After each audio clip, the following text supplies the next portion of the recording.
Hindi pa man nagla-landfall ang bagyong Wilma, ilang bayan na sa Cebu ang binaha at nagka-landslide. Live mula sa Cebu City na sa frontlining balita, si John Aroa ng News 5 Visayas. John, kamusta kayo dyan? Mian, sa mga oras na ito ay di na umuulan pero paminsan-minsan umaambon dito sa Cebu City. Makulimlim rin ang kalangitan. Nakalerto na ang mga otoridad dito sa Cebu at binabantayan na ngayon ang posibleng flash floods dahil sa walang humpay na pag-ulan. Daan-daang pasaherong stranded simula pa kahapon dahil sa bagyong Wilma. Umaagos ang putik na yan mula sa bundok sa Balamban, Cebu. Bumubuhos din ang ulan kaya puspusan ang paglilinis ng kalsada para makadaan ang mga motorista. Ramdam na ang epekto ng bagyo sa ilang bayan sa Cebu, tulad na lang sa Dumanhog kung saan baha na ang ilang bahagi ng barangay Ilaya Poblasyon. Lubog na sa baha ang ilang kalsada. Sa ngayon, naka-pre-position na ang mga heavy equipment ng disaster team ng Cebu sa mga bundok. Naka-activate na rin ang mga Emergency Operations Center.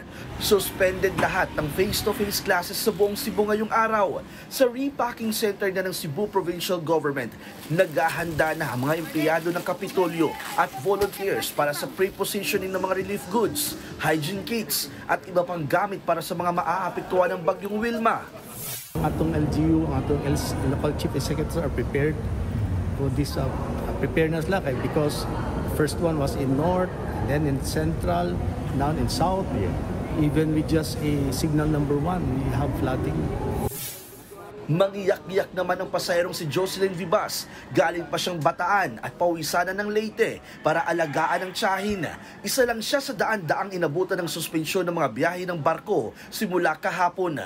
Problema tuloy sa ilang pasahero ang pagkukunan ng pera makabalik sa mga pinanggagalingang bayan o kaya naman ay mag-book ng matutuluyan. Kaya mabuti na lang daw at pansamantala silang pinapunta rito sa covered court at binigyan ng makakain. Paano po kung walang nagsabing gano'n? Anong gagawin niyo? Iiyak na lang, makaawa din kung saan. Kung wala nga ito, saan? Paano pera na naman namin? Pag-taxi, pang kung saan maghanap ng kung saan. Tutuluyan.